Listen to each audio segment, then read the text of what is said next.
ẹ máa pé súnà ló lè ṣe o. súnà ló lè ṣe. ẹ máa pé súnà ló lè ṣe.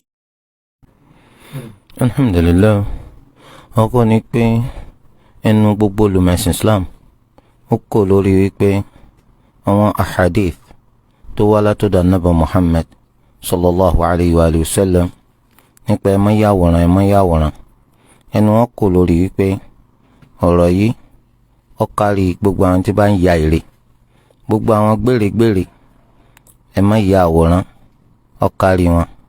ẹnu wọn sì kò lórí pé yíya àwòrán yẹn ká máa gbẹ́ ère kabiratun minal kaba'ir, nítorí pé àwọn ìlérí ìyà ńláńlá ó ń bẹ fẹ́ni tó bá ṣe pé ashaddu nnasi 'adhaban yawma al-qiyamati al-musawwirun.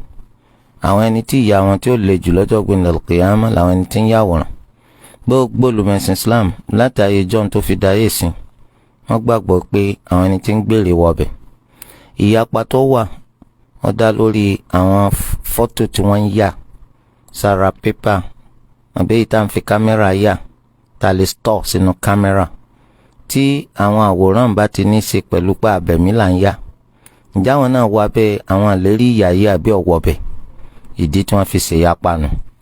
ẹ sì lọ dìímọ̀ àwọn olùmẹ̀sìn islam kì í ṣe ìyapa lórí nǹkan kan àfi kí ààyè ìyapa kó wà. nítorí pé àwọn fọ́tò tí wọ́n fi kámẹ́rà yà lónìí nǹkan tuntun òun náà ni, torí pé kò sí pé wọ́n fi kámẹ́rà ya fọ́tò kankan láyé anabi muhammad sallallahu alayhi wa sallam kí tí a ní jẹ́ kámẹ́rà náà gan láyé tiwọn. so ẹni tó bá wò yí pé ọ̀rọ̀ àwòrán yíyà ni wọ́n ń sọ, eléyìí tẹ̀ ń fi kámẹ́rà yà lónìí náà àwòrán náà ni, ìdájọ́ wọn ò gbọ́dọ̀ yàtọ̀ síra wọn. òun sọ wípé gbogbo à ń fi kámẹ́rà yà àwòrán abẹ̀mí náà kò tọ́. ẹni tó ń bá sì wò wípé kámẹ́rà tán fi ń yà àwòrán fil haqiqa òjijì ẹni tá a yà láwòrán la mú dúró, kìí ṣe pé a yàwòrán rẹ̀ bí ìbáṣepọ̀ òjijì rẹ̀ la mú dúró. àti pé pápá gan ẹni tó fi kámẹ́rà yàwòrán kò sí nǹkan kan ju pọ́ tẹ bọ́tìnì lọ. àwọn ń wò pé kò sí ní tó burú mbẹ̀. ìgbà tó sì jẹ́ pé ẹni tó sọ pé àwòrán yíyà ó kárí gbogbo ẹ̀ òun ni táwa sàlẹ́sà. àwọn sọ fún wọn pé báwo wá lè rè náà lónìí ọ̀pọ̀lọpọ̀ ère kìí sọwọ́ ni wọ́n fi ń gbẹ́. wọ́n á gbé òkúta sínú ẹ́ńjìn, wọ́n á gbé igi sínú ẹ́ńjìn, wọ́n á sì ti sọ fún kọ̀ǹpútà tí ń bá ẹ́ńjìn yẹn ṣiṣẹ́ àwòrán yìí la fẹ́ kó yà. ẹ kàn tẹ bọ́tìnì, tẹ bá ti tẹ bọ́tìnì yóò gbé àwòrán jáde gẹ́gẹ́ bẹ́ẹ̀ ṣe fẹ́.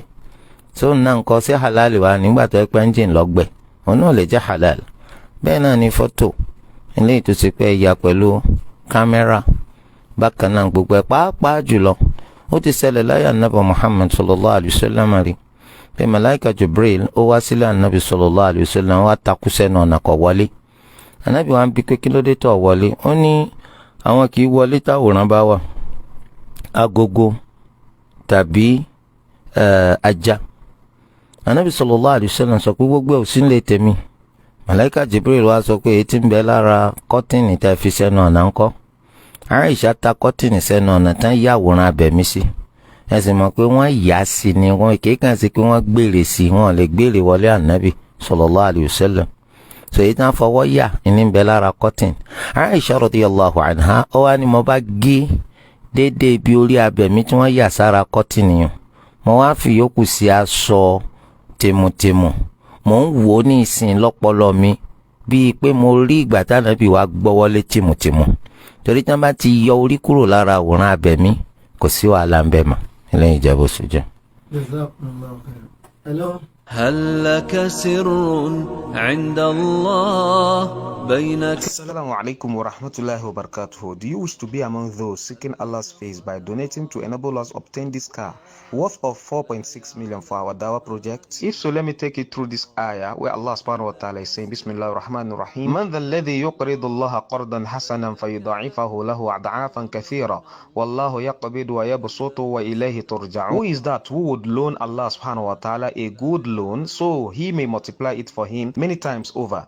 And it is Allah Allah who withholds and grants abundance, and to him you will all return. Allah subhanahu wa ta'ala also said in another ayah, Bismillah ar-Rahman ar-Rahim, Ya ayyuhal ladhina amanu hal adullukum ala tijaratin tunjikum min adabin alim tu'minuna billahi wa rasulihi wa tujahiduna fi sabilillahi bi amwalikum wa anfusikum dhalikum khayrun lakum in kuntum ta'lamun yaghfiru lakum dhunubakum wa yudkhilukum jannatin tajri min tahtiha al-anhar wa masakin tayyibatan fi jannati adnin dhalika al-fawzul azim. O you who have believed, shall I guide you through a transaction that will save you from a painful punishment? It is that you believe in Allah and His Messenger and strive in the cause of Allah with your wealth and your lives.